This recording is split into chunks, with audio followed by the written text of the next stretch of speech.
Pagka po humaharap tayo sa maraming mga pagsubok, sa maraming hirap at mga pangangailangan, pag tayo naghihintay ng mga sagot sa ating mga daing, solusyon sa ating mga suliranin, pag naghihintay tayo ng mas mabubuti-buting mga araw kaysa sa mga araw na nararanasan natin, pag humaharap tayo sa maraming mga kaaway at mga pasanin sa buhay, ano ang mas mainam na gawin? What can be better than prayer? As Psalm chapter 5 tells us. When faced with a lot of difficulties, when we're waiting, what can be better than prayer? Dear God, thank you for this wonderful day. Thank you, Lord, for another day of life. Thank you, Lord, for the extension of life that you have given us, for your grace. Thank you for the needs that you continue, Lord, to fill, and for all the answer to our needs. Salamat, Panginoon, dahil kayo'y mabuti sa amin. Salamat dahil po kayo ay mabait. Salamat po sa pagbibigay niyo sa amin ng pagkakataon na sumamba sa sandaling ito. Sa tinatamasa naming lakas, salamat po. At nawa yung proteksyon niyo mapa sa amin. Unang-una, Lord, proteksyon na spiritual. Ilayo niyo po kami at ipag-adya sa mga panganib na espiritual, sa pandarayan ng kaaway, sa mga kasinungalingan, mga pagkalito.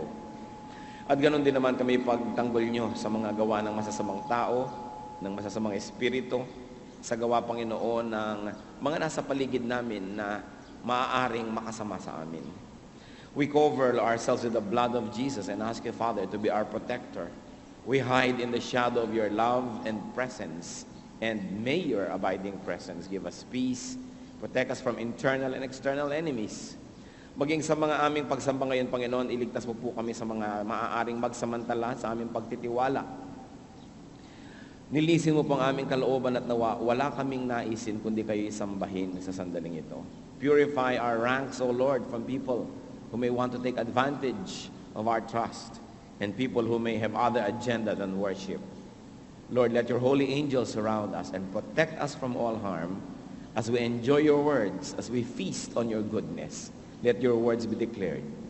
Kayo po ang maging tunay na tagapagsalita, maging tagapagpagaling ng aming mga sugat at mga karamdaman. Kayo po nawa ang maging liwanag ng aming mga kadiliman. Lord, move among your people, dispense blessings, and glorify only yourself. Patawarin niyo po kami sa aming mga kasalanan. Patuloy niyo po kaming linisin mula sa aming mga karumihan. At punan niyo po, Panginoon, ang aming mga kakulangan. At nawa, ang inyong pong kaluwalhatian matamasa namin sa sandaling ito. Nananalangin kami at nagtitiwala sapagkat kami humihingi sa ngalan ng Panginoong Jesus. Amen. What can be better than prayer? Atin pong basahin ang Psalm chapter 5 at mahaba-habang basahin, namnamin natin ang bawat mga salita nito. Chapter 5, verses 1 to 12. Give ears to my words, O Lord. Consider my sighing. Listen to my cry for help, my King and my God, for to you I pray. In the morning, O Lord, you hear my voice. In the morning I lay my requests before you and wait in expectation. You are not a God who takes pleasure in evil. With you the wicked cannot dwell. The arrogant cannot stand in your presence. You hate all who do wrong. You destroy those who tell lies. Bloodthirsty and deceitful men the Lord abhors. But I, by your great mercy, will come into your house. In reverence will I bow down toward your holy temple. Lead me, O Lord, in your righteousness because of my enemies. Make straight your way before me. Not a word from their mouth can be trusted. Their heart is filled with destruction. Their throat is an open grave. With their tongue they speak deceit. Declare them guilty, O God. Let their intrigues be their downfall. Banish them from their many sins, for they have rebelled against you. But let all who take refuge in you be glad. Let them ever sing for joy. Spread your protection over them, that those who love your name may rejoice in you. For surely, O Lord, you bless the righteous. You surround them with your favor as with a shield. And may the Lord give us wisdom to understand His holy words. So ano pong hinihingi dito ng sumulat ng awit na ito? Anong ipinagsusumamo? it is a plea for God's attention. Psalm 5:1, give ear to my words, O Lord, consider my sighing. So this person was sighing, was actually telling God about many great difficulties. At isa pong tama niyang ginawa sa kanyang hirap na dinaranas, sa Panginoon siya dumaing, sa Panginoon siya lumapit. Isang tama na ginawa niya. At sabi niya, pakinggan niyo po ang aking mga panangungusap at bigyan niyo ng pansin ang aking mga pagdaing. And that brings us to problem number 1, which can be the problem of many people even today. Psalm 5:2-3. Listen to my cry for help, my King and my God, for to you I pray.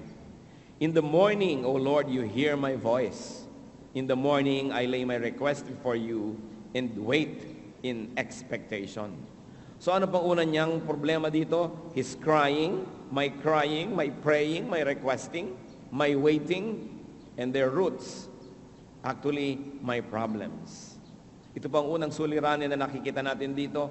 Siya ay nananangis sa Diyos dahil meron siyang hinihingi, meron siyang pangangailangan, at siya ay naghihintay. Yun lang meron kang problema, tapos naghihintay ka pa, parang dobleng problema na yun. Many people cry and wait and are beset by problems even today. But we must take note that it says, in the morning, O Lord, you hear my voice. So at least this person does the right thing to begin the day with prayer. Nagsisimula siya pa lang ng umaga, nagdarasal na siya. Hindi niya iniintay sa gabi na katipon-tipon na lahat ng problema niya, tsaka lang siya nagnanalangin. Sinisimulan niya ang araw sa paglapit sa Diyos. At, ang sabi, he waits in expectation. Gaano po sa atin karami ang nananalangin na pagkapanalangin talagang nag-aabang tayo ng sagot at talagang alert tayo na naghihintay tayo ng sagot na yon dahil alam natin na ang Diyos ay isang Diyos na tumutugon sa dalangin. So there is expectation. At ang naging solusyon, nakita po natin, ay nandun din sa Psalm 5. Solution 1A, nilalagyan natin mga 1:1A para lang lalo nating masuklay at makita kung anong gusto nating hanapin. Psalm 5:7-8. But I, by your great mercy, will come into your house. In reverence will I bow down toward your holy temple. Lead me, O Lord, in your righteousness because of my enemies. Make straight your way before me. Pinanggit niya dyan, by your mercy. I will come into your house, into your territory, into your terms. And in reverence, I will bow down. It means I will submit to your power and to your will. Therefore, lead me in your righteousness. Isang solusyon po na nakikita natin dito sa kanyang pamomroblema, sa kanyang paghihintay, sa kanyang pagkainip, ay yung kaluwalhatian at katuwiran ng Diyos. Anong kinalaman nun? Sabi niya, I will bow down toward your holy temple. Alam niyo po, yung mga Muslim, sila ay nagdarasal, humaharap sila sa direksyon ng Mecca. Pero meron din po yung biblical equivalent kasi maging si Daniel, nung siya ay exile, ay binubuksan niya ang bintana niya na nakaharap sa Jerusalem at nananalangin siya nakaharap sa Jerusalem. Kasi naging kaugalian na po ng mga Israelites sa pag nagdarasal sila, saan man sila naroon, humaharap sila sa lugar kung nasaan yung templo na ginawa ni Solomon. Sapagkat alam nila na nandoon ang presensya ng kang Diyos, at nandun laging may mga religious services na nangyayari. Ngayon, sa mga panahon na sila po'y binibihag at dinadala sa mga ibang bansa, maging sa mga panahon na ang templong yun nakasara at walang function dahil sa mga pananakop ng mga ibang bayan, doon pa rin sila humaharap. It becomes a symbolic gesture of their unity. Hindi naman masamang gawin yan. Tayo dito, meron tayong bulwagan ng Panginoon. Itinalaga na natin na ito'y bulwagan ng Panginoon. Baka gusto nyo, pag nagpe-pray kayo, alam na, saan ba yung direksyon ng bulwagan from my house, from my bedroom, from my farm? At haharap din ako doon. Wala namang magic na nagangyayari kung haharap ka doon. But as a gesture of unity, because there's always continuing prayer happening in this temple. And by doing a physical gesture, you make it easier for your spirit to be one with the spirit of other people. But really, the more important thing here is to be united with God's people, to be united with what is happening at the temple. And he says, lead me in your righteousness. So solution 1, to the many problems is the Lord's righteousness. Na pag ang isang tao patuloy na nabubuhay sa katuwiran ng Diyos, maraming problema ang hindi na niya kailangan ipagdasal kasi hindi naman darating. Kasi matuwid ang kanyang pamumuhay.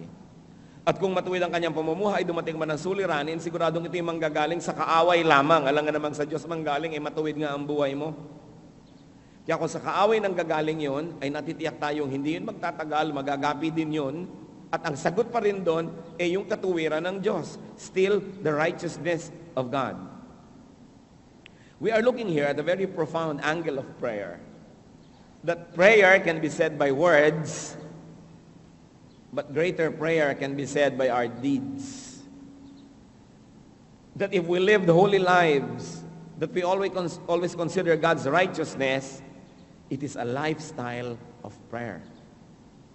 Na dahil sa pagsunod natin sa Panginoon, marami na tayong panalangin na hindi kailangan usalin kasi hindi na tayo nasuong sa maraming gulo dahil nga tayo makadiyos. But there's another solution to this problem offered in Psalm 5:11.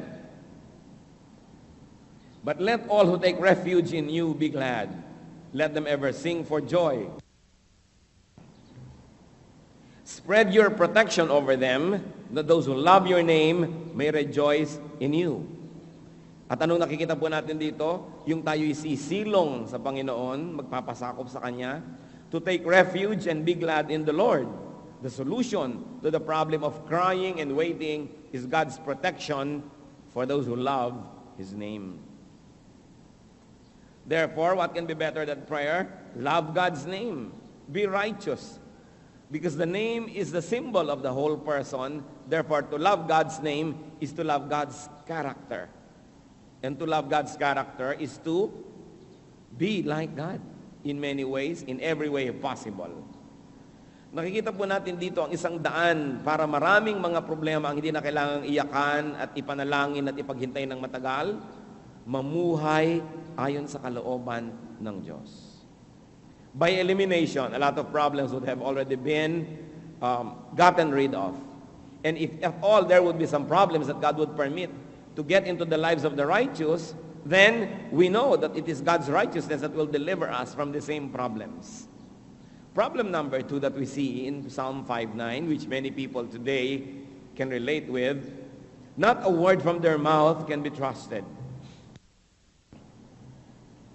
Their heart is filled with destruction. Their throat is an open grave. With their tongue they speak deceit. So here, the problem is caused by people or by enemies who cannot be trusted. Meron po bang tao sa ating paligid na di natin mapagkatiwalaan? O nagtitiwala tayo dahil wala tayong choice? Pero pwede bang mapagkatiwalaan? Nag-aalala tayo? Meron ba tayo mga kaaway o lihim na kaaway na hindi pwedeng pagtiwalaan? What do we see here? That the writer of this song characterizes the enemy in reference to God's word and character. Meron pong malalim na nangyayari dito sa psalm na ito Nung kanyang binanggit ang kanyang pinoproblema, yun pala yung mga kaaway, mga taong hindi mapagkakatiwalaan, at ang mga bibig daw nito ay puro kasinungalingan ng lumalabas, ang puso ay punong-puno ng mga paninira at mga kasiraan, at ang kanila daw mga lalamunan ay mistulang mga libingan, at ang mga dila nila ay lagi na lamang na humahabi at gumagawa ng mga panlilinlang. In other words, this person crying to the Lord has an enemy. But he characterizes his enemy according to God's word, in reference to God's character. Sinasabi niya, sila po'y sinungaling, kayo po'y matuwid. Sila'y mapanira, kayo mapangbuo. Kayo mabuting Diyos, sila'y masama. At mabuti po ito na pag may tao tayong iniisip nating kalaban natin, ay tingnan muna natin ang kanilang pagkatao, ang kanilang mga ginagawa, ang kanilang mga ugali, na ang atin pong panukat ay ang salita ng Diyos at ang karakter ng Diyos. Hindi lang, kalaban ko siya kasi magkaiba kami ng pananaw. Kalaban ko siya kasi siya ang nanalo, ako'y natalo. Kalaban ko siya kasi ganito, ganon. Dapat sinasabi lang po natin, kalaban natin siya kasi ang kanyang mga kasamahan ay laban sa kabutihan ng Diyos. Pagka ganun kasi dumadali pong malaman natin kung totoo bang kalaban yung kinakalaban natin o emosyonal lang tayo, makasarili lang tayo o makitid lang ating pag-iisip. Sapagkat kung hihingi tayo ng tulong sa Diyos laban sa ating mga kalaban, tiyakin muna natin na yung kalaban natin ay kalaban din nga ng Diyos. Na kaya natin sa kalaban ay dahil kalaban siya ng Diyos at hindi lang dahil meron tayong personal na away. Kaya inisa-isa niya yung mga kapintasan nung tinuturing niyang kaaway. At ano pa pong isang solusyon na makikita sa Psalm 5:10? Declare them guilty, O God. Let their intrigues be their downfall. Banish them for their many sins, for they have rebelled against you. So here, what is being looked at, that the Lord is just. Once more, it is an appeal to who God is. Sabi niya, declare them guilty. Banish them, for they have rebelled against you. Hindi sinasabi na, parusahan niyo po dahil sinaktan ako. Parusahan niyo dahil inaway ako. Sinabi, parusahan niyo Diyos, sapagkat kayo ang kanilang inaaway. Madali kasi tayong magalit sa tao at pag nagalit tayo, ang label na natin, demonic, evil, masama. Yun pala, dahil lang galit tayo. Pero habang hindi pa sila lumalabag ng salita ng Diyos, at hindi naman talaga ang kabutihan ng Diyos ang kanilang inaaway, hindi naman natin sila pwede talagang tawagin na evil. It is good for us to reassess the way we look at people and not quickly demonize them just because we have trouble with them. So solution is to bring your case before God. Let God be their judge. And if necessary, let God be their executioner. Not you, not other people will be their executioner. Sabi, Lord, i-judge po sila. Ang intrigero nila, ang gulo-gulo nila, kayo po ang magbigay sa kanila ng hatol. Isa pong magandang solusyon ito sa ating pakikisalamuha sa mga taong ikinoconsider natin na kaaway. Makikita po natin na hindi pwede na laging yung pamantayan lang natin ang panukat natin sa iba. And what is the basis of solutions to problems that we can see? Psalm 5 verses 4 to 6. You are not a God who takes pleasure in evil. With you, the wicked cannot dwell. The arrogant cannot stand in your presence. You hate all who do wrong. You destroy those who tell lies.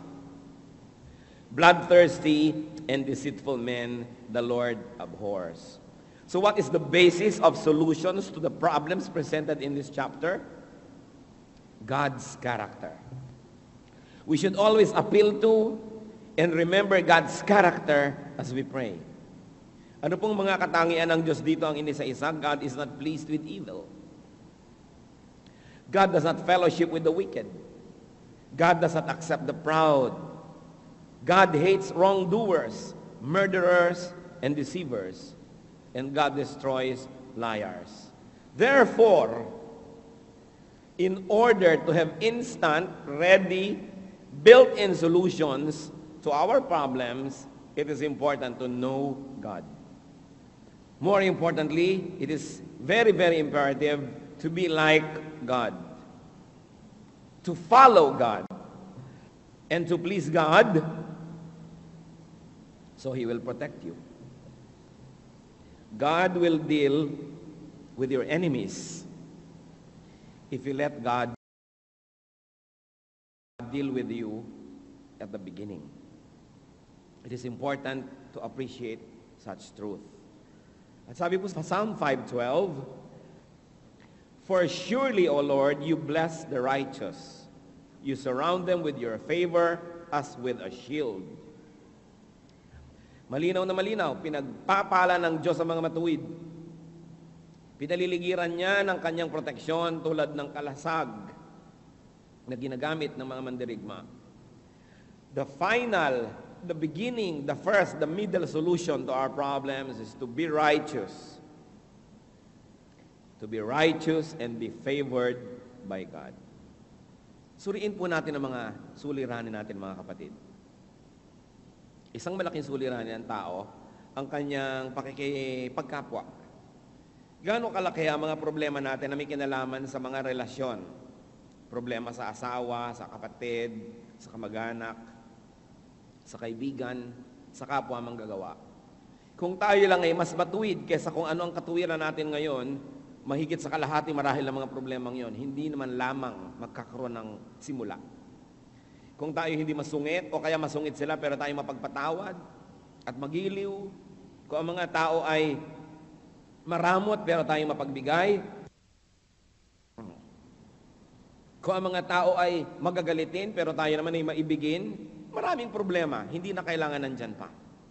Kaya sabi, kung gusto mong malutas sa mga problema, huwag ka lang umiyak ng umiyak sa Diyos, huwag ka lang maghintay na maghintay ng sagot niya. Bagamat maganda yon, pero bunutin ang pinagsisimulan ng ating mga problema at kumisan niya na ang ating kakulangan sa pagiging maka-Diyos.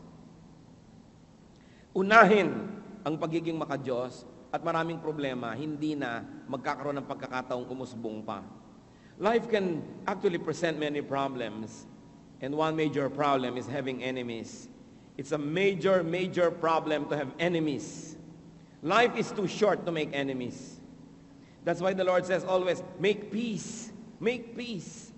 Even God and men are at war with each other, but what did God do? God made peace with us through the Lord Jesus Christ. Para na lang mabayaran ang utang natin, hindi natin mabayad-bayaran, siya na rin ang nagbayad, ang kanyang sariling anak ang nagbayad. Matapos na lang ang hidwaan at matapos na lang ang gulo. So a good solution when we have problems is always to pray, to incessantly ask God for protection, but a better solution is to be godly, to be righteous, and to please God. Because when we are righteous, we prevent having many enemies. And if we are righteous, even if we had enemies, God protects those who please Him. So define your enemy according to God's character and according to God's word, not according to your taste, not according to your experiences, but according to God's standards. And we should be godly. And godliness is a non-stop prayer. Pagka po sinasabi sa 1 Thessalonians 5:17, pray continually. How can you do that? Naliligo kayo, nagpe-pray? How can you do that? Nakikipag-negosyo kayo, nagpe-pray ba tayo dyan? Tayo ay may ginagawa, nananalangin. Pero ang pinakamabisang panalangin na hindi lang yung inuusal ng bibig, kundi yung ginagawa ng katawan, yung ating mga pamumuhay, paraan ng pamumuhay, is a continuing prayer. When it honors God and God's name, it's as good as saying, this I pray in the name of Jesus. Hindi pwedeng salita lang lahat. Sa Matthew 6:7, dinefine po ng Panginoon ang prayer. And when you pray, do not keep on babbling like pagans, for they think they will be heard because of their many words. In other words, God is not impressed with many words sa prayer. Babbling, always saying something with prayer, God is not pleased. What pleases God is righteousness, action and lifestyle that is actually a prayer. Luke 18:11-14 gives us an example of this same situation that many people get into. The Pharisee stood up and prayed about himself. Ito yung relihiyoso. God, I thank you that I am not like other men, robbers, evildoers, adulterers, and even like this tax collector. I fast twice a week and give a tenth of all I get. But the tax collector stood at a distance. He would not even look up to heaven, but beat his chest and said, God, have mercy on me, a sinner. I tell you that this man, rather than the other, went home justified before God. For everyone who exalts himself will be humbled, and he who humbles himself will be exalted. Dalawa pong halimbawa ng taong nananalangin, isang relihiyoso at isang talagang kilalang makasalanan. Sabi ng relihiyoso, Diyos ko, salamat po di ako katulad nitong katabi kong makasalanan na to. Madalanginin po ako, nagtatayt ako lagi, lahat talaga ng tamang gawa, ginagawa ko, salamat at ganyan ako, di ako tulad nung iba. Pero yung isa pong talagang makasalanan, na kilalang makasalanan, ay talagang kanyang nanalangin sa Panginoon, hindi siya nangahas na tumingin sa langit.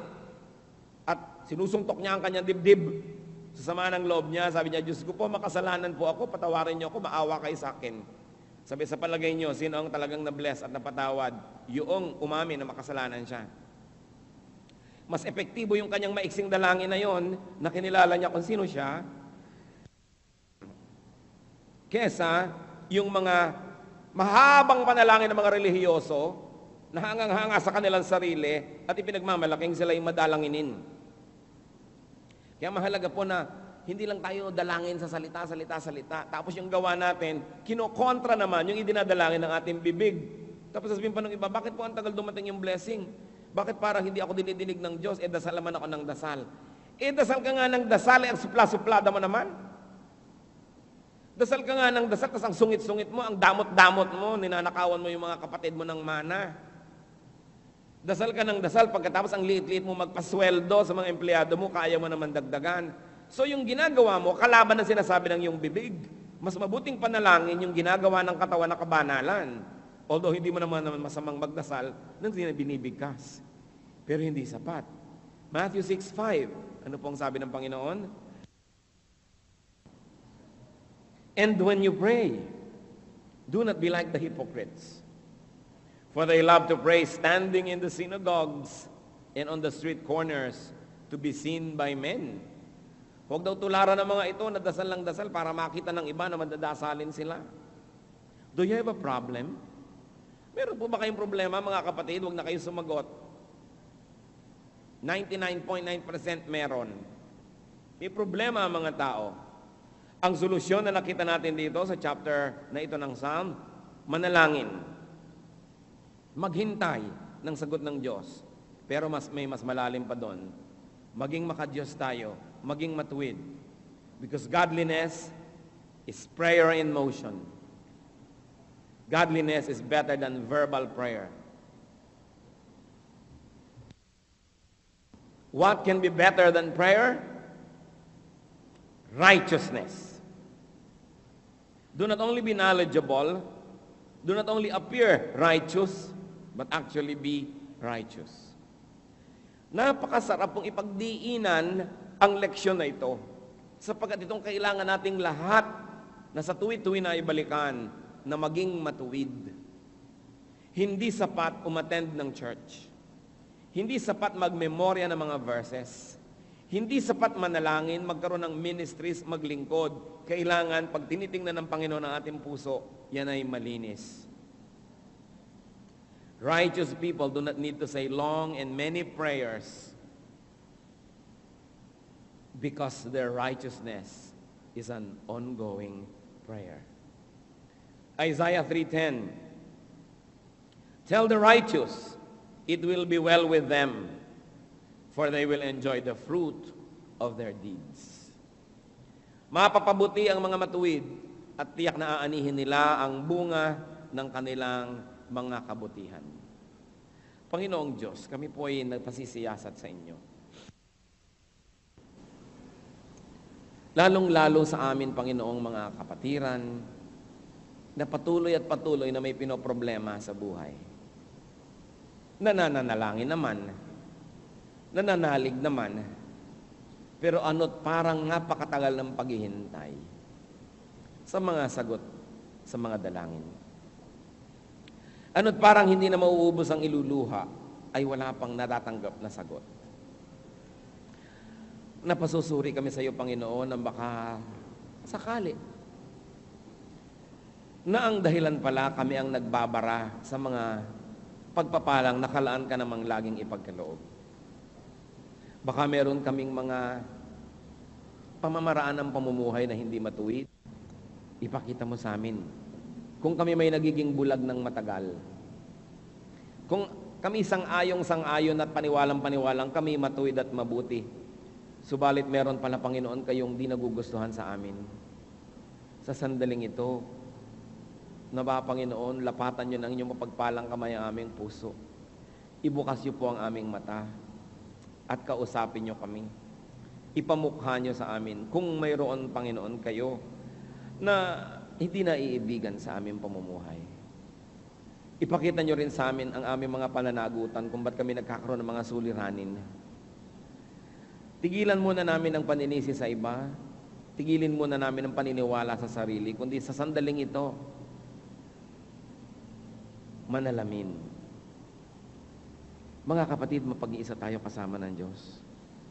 Lalong-lalo ang mga may mga suliraning di na malutas-lutas. Dasal naman kayo ng dasal, pero parang bakit ang tagal-tagal ng sagot? Maaaring mayroong bara.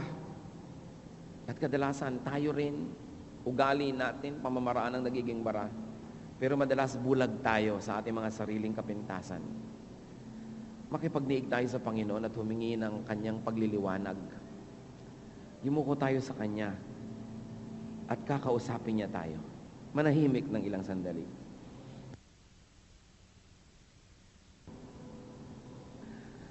Ipakita niyo sa amin, Panginoon, kung sino talaga kami sa tingin niyo. Hindi sa tingin namin, hindi sa tingin ng mga iba. Sa tingin niyo, ano nga po ba talaga kami? Ipakita niyo sa amin, Panginoon, ang koneksyon ng aming ugali at ng aming mga problema. Lalong-lalo ang mga mag-asawa na may problema sa isa't isa, ipakita nyo nga ang ugali ng isa't isa, kung bakit nga nagkakaproblema. Kung bakit sa tuwina gusto namin, Panginoon, na ang buong mundo mag-adjust sa amin. Sa tuwina ang tingin namin, kami lagi ang tama at mali yung mga katalo namin at mga di namin kasundo. Lord, bigyan niyo po kami ng fresh point of view about ourselves. And a fresh point of view about other people. Especially people that we consider our enemies. Or people that we consider unlikable. Pakita niyo po yung pananagutan namin kung bakit kuminsan nagkakaroon din kami ng mga problemang di malutas-lutas. Paulit-ulit, pabalik-balik. Hipuin niyo po kami, Panginoon. We hide in the shadow of your love. Tulad po ng mga sugatan ng mga ibon, kami po'y sumisilong sa inyong mga sanga.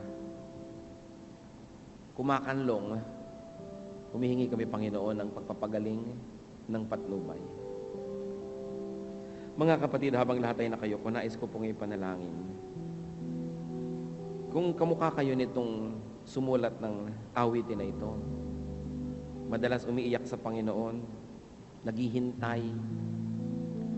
At sa tingin nyo, parang ang tagal-tagal nyo na rin naman naghihintay sa mga katugunan ng Panginoon.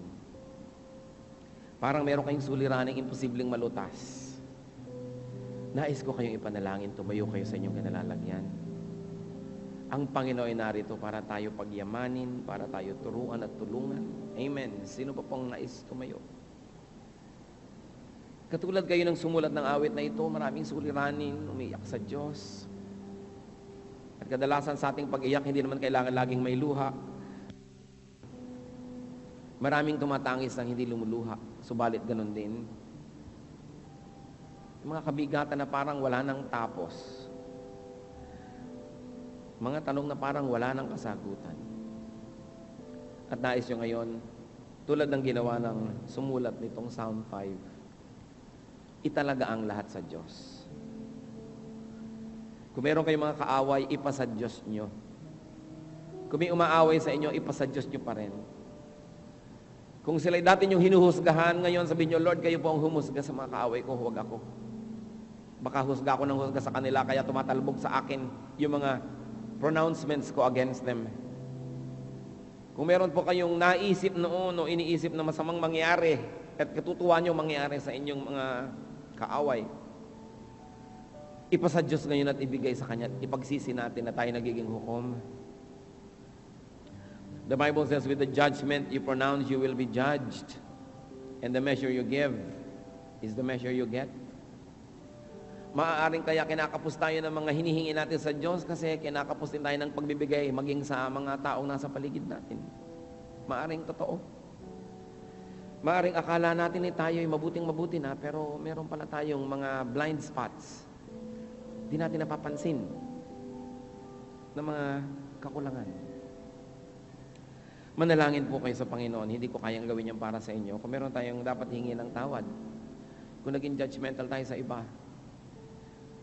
kung gumaganti pa tayo sa mga gumagawa ng masama sa atin, ihingi natin ng tawad dyan. At matapos yan, mananalangin tayo.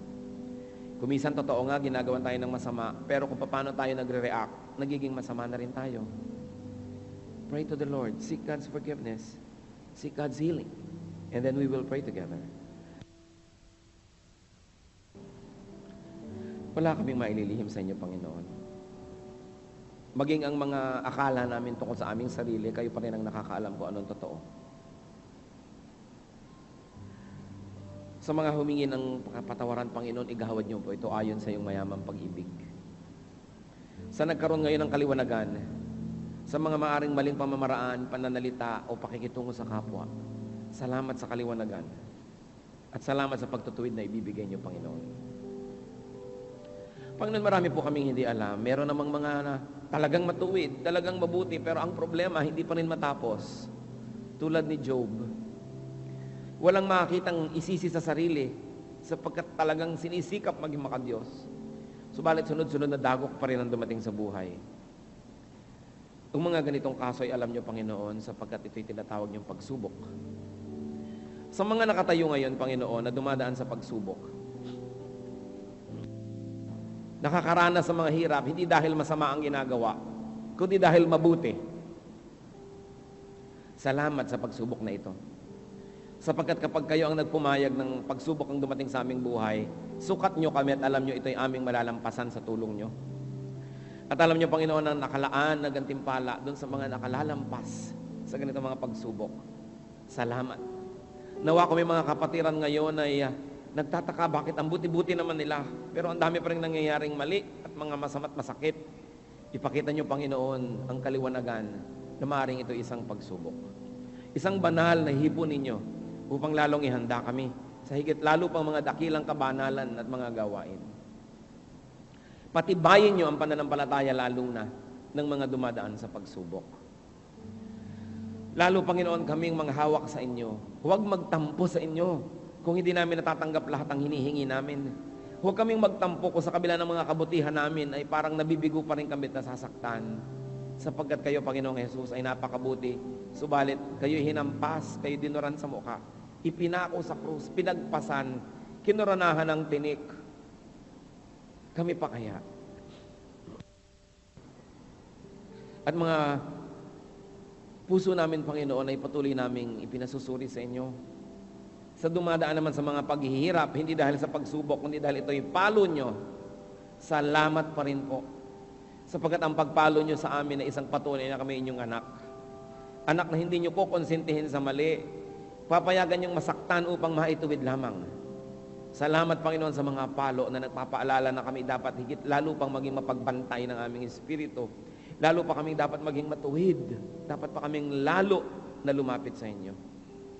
Panginoon, kung umaani po kami ng mga problema dahil sa aming mga gawa, patuloy na buksan niyo ang aming mga mata nang makilala namin ang aming mga kalikuan at maituwid namin at nang tumigil ang pag-ani namin ng mga hirap. Panginoon, sa iba pang mga kapatid na hindi masuri ang sarili, hindi malaman kung ang dumarating ay pagsubok o pagpalo, kayo ang magbigay sa amin ng kaliwanagan.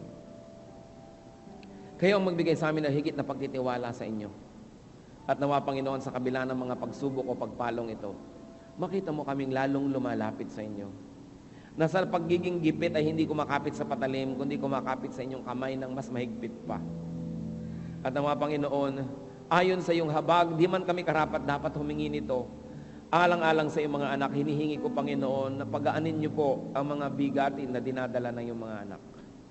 Hindi dahil dapat kaming bigyan ng ganyang pabor, kundi dahil kayo'y mabuti, Panginoon. Kayo'y maibigin. Hindi niyo nais na inyong mga anak ay maghirap. Humihiling kami, Panginoon, ayon sa iyong magandang kalooban at ayon sa iyong mga pangako. Ipinangako niyo na lumapit sa inyo ang lahat ng mga nabibigatan at inyong pagpapahingahin. Panginoon, kayo higit kanino man ang nakaalam ng kabigatan ng mga kapatid na nasa iyong harapan ngayon. Pagaanin niyo po ang mga pasanin. Bigyan niyo, Panginoon, ng mga solusyon, ng mga sagot, at kung di man yun ang iyong kalooban, bigyan niyo na higit pang lalong lakas. Alam namin, Panginoon, pagka kami pinapayagan niyo magpasan, katuwang namin kayo. Salamat sa inyong presensya. Nawa, Panginoon, maging sa mga pinakamadidilim na gabi, sa mga pinakamahahabding mga sakit, Sa mga mahirap na mga panahon, lalo naming maramdaman ang presensya nyo na kasama namin kayo. Sapagkat pangako nyo yan na hindi nyo kami iiwan ni minsan, kahit kailan. Nawa Panginoon, yan ang aming maging lakas. Maging pampalubag ng aming loob. Maging pag-asa. Na wala kaming maaring lusungin na lalim na hindi namin kayo kasama. Wala kaming maaring marating na mga matatayog na mga lugar na hindi namin kayo kasama. Wala kaming maaring suungin na init o lamig na hindi kayo kasama namin at nakaakbay kayo sa amin. Panginoon, wala kaming pwedeng haraping panganib na hindi kayo ang nasa harapan namin at pinangungunahan kami. Hindi lang kayo, Panginoon, Diyos na nasa langit. Kayo ay Diyos na nasa aming puso, nakikiisa sa amin. Nawa huwag kaming palinlang sa aming sarili at huwag kaming palinlang sa kaaway na kami nag-iisa. Sa kalalim-laliman ng aming mga pamimighati, Panginoon, ng aming mga paglalamay at mga pagtitiis, ipaalala niyong kasama niyo kami. Na walang hirap kaming maaring maranasang di nyo na naunahang danasin pa. Kaya kami nauunawaan ninyo. Panginoon, marapatin mo rin ang mga kapatid na itong may mga kabigatan, magkaroon ng mga katuwang na tao. Salamat sa mga katuwang naming taong nananalangin para sa amin, nananalangin kasama namin, mga taong tumutulong. Magpadala pa po kayo ng mga taong malaanghel na magmiministeryo sa mga anak mong ito. At nawa, para sa iyong kaluwalhatian, makita mo rin na bagamat may mga panahon kami nabibigatan, di pa rin kami nagiging makasarili at patuloy pa rin kaming handa na makitulong sa kabigatan ng aming kapwa. Nawa, Panginoon, ang iyong kapangyarihan ay maging totoo sa aming buhay. Lakas niyo po ang hinihingi namin. Igawad mo, Panginoon, ang iyong lakas, ang iyong kandili, ang iyong pag-ibig, ang pagbibigay mo ng pag-asa at tibay ng loob sa mga ngayoy lumalapit sa inyo. Mga kapatid, sa inyong pagtayo, sa paglapit niyo sa Panginoon, tanggapin nyo ang hinihingi nyo mula sa Kanya. Hindi niya ipinagkakait at hindi niya ipaghihirap ang inyong mga hinihingi. Patuloy sa pananahimik at pagyuko sa Kanyang presensya, hingin nyo sa Panginoon ng ginhawa. Hingin nyo sa Panginoon ng liwanag at hingin nyo sa Panginoon ng lakas. Narito siya. Ipinangako niya na diringgin ang ating mga dalangin. Patuloy tayong manahimik at manalangin sa Panginoon.